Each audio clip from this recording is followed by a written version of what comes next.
Hey, welcome back to Icon Designs, everyone. And today is a really special episode because I will be putting together a 10-inch professional cabinet saw from SawStop. About 5 months ago, I said on one of my videos that if I ever got to 1,000 subscribers, I would invest in this ridiculously expensive table saw, which has a really cool safety feature and is just an incredible piece of equipment for the shop. Well, I hit that milestone last week and I've gone out and I've come true in my promise and I've invested in this thing. So in today's video, I'll be putting it together and sharing my thoughts. Let's go.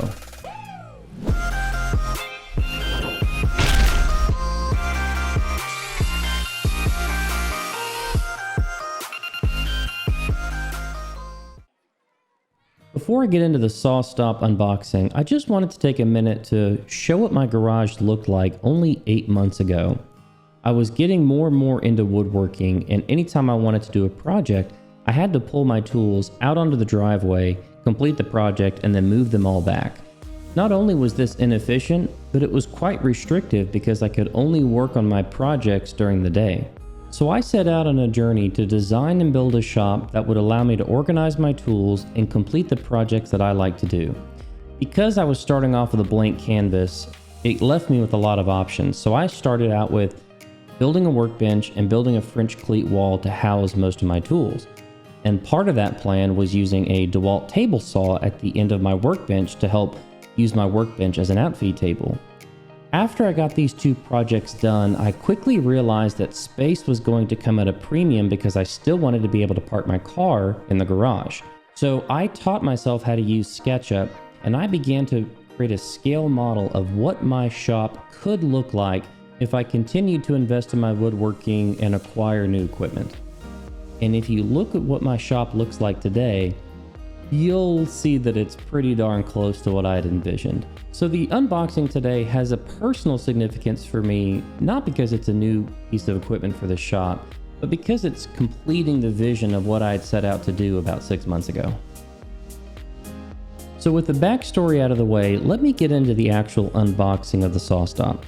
And rather than voicing over the actual unboxing, which would be kind of boring, I want to share my thoughts as to why I chose a SawStop and why I started out with the particular build that I did. So here's a screenshot of the options that I selected.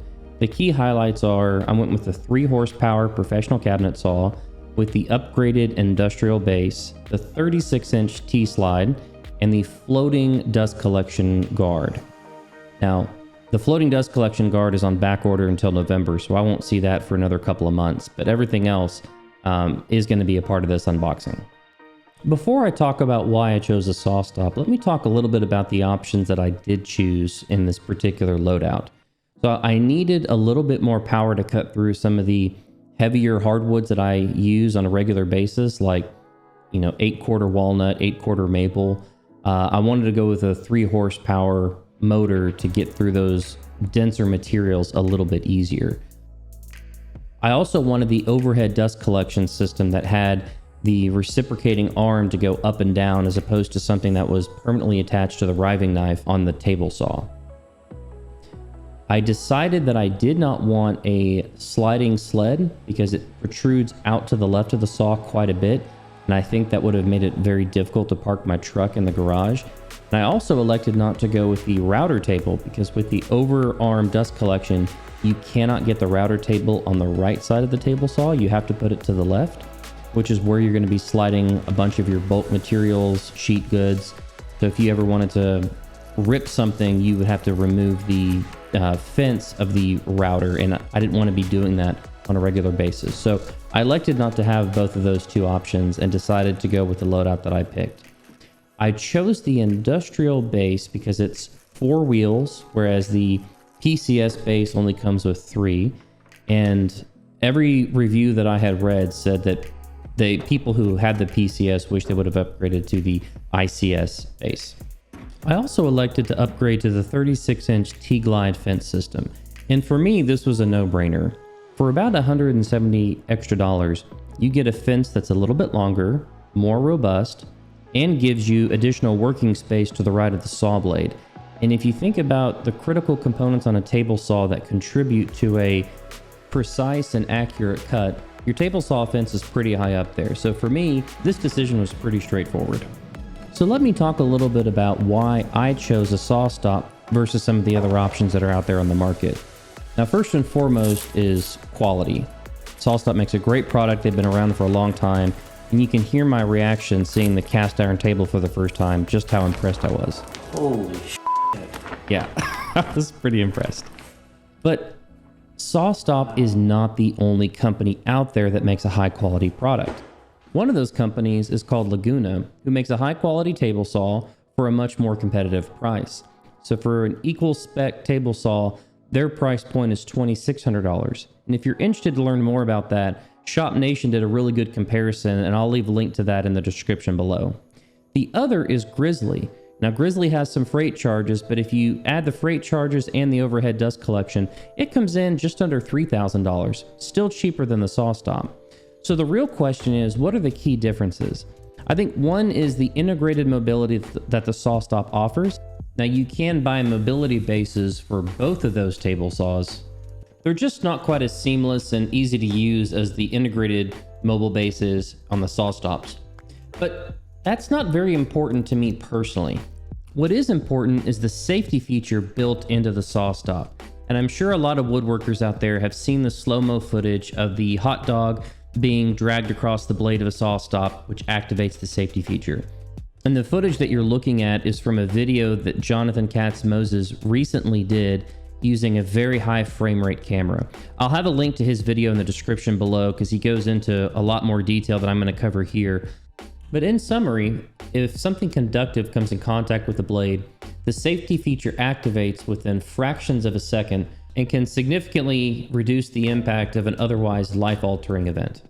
And this feature is why there is a premium on the SawStop products over its competitors.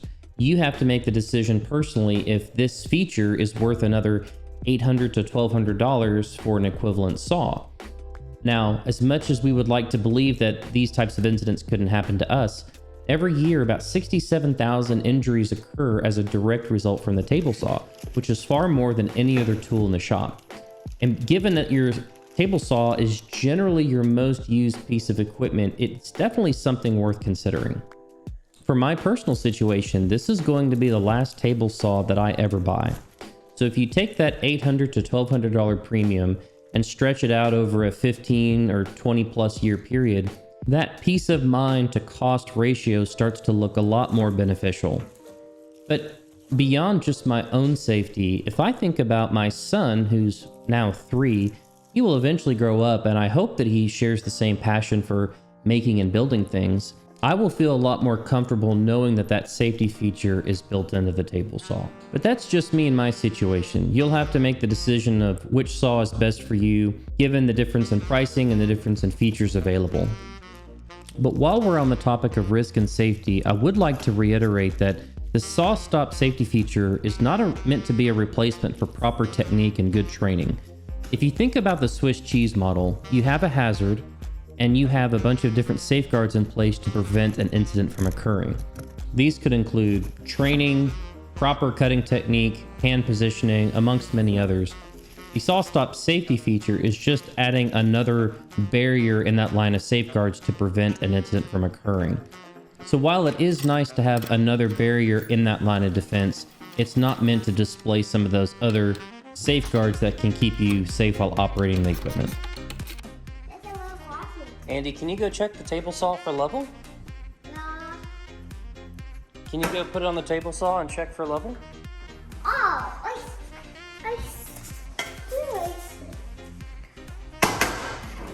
What do you think?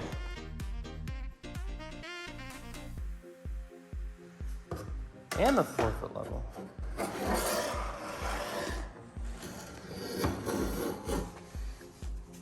Does it pass inspection, Andy?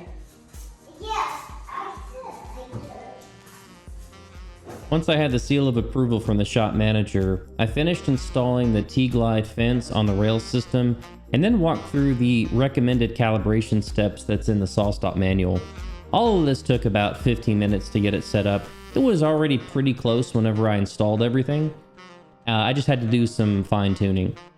Which brings up the question of why I wanted a different table saw to begin with. I had been using my DeWalt job site table saw for maybe not quite a year and had no issues with it, but the fence was not very adjustable. I was limited on my rip length, but probably the biggest issue I ran into is anytime I wanted to cut big stock hardwood like 8/4 walnut, which is 2 inches thick, or maple, anything that was not construction lumber or plywood, it just tended to struggle a little bit.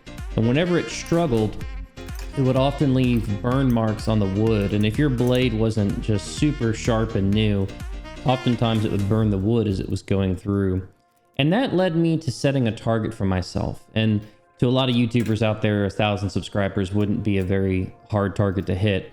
But for me at the time, whenever I made that pledge, I think I had less than 100 subscribers. And I said to myself, if I ever get over 1,000 and I start to take the woodworking thing a little bit more seriously and I'm having a good time, I'm going to invest in a quality piece of equipment that'll serve my shop for many years to come. And that's where I'm at. I'm having a really, really good time creating and building things in my shop and creating content for YouTube.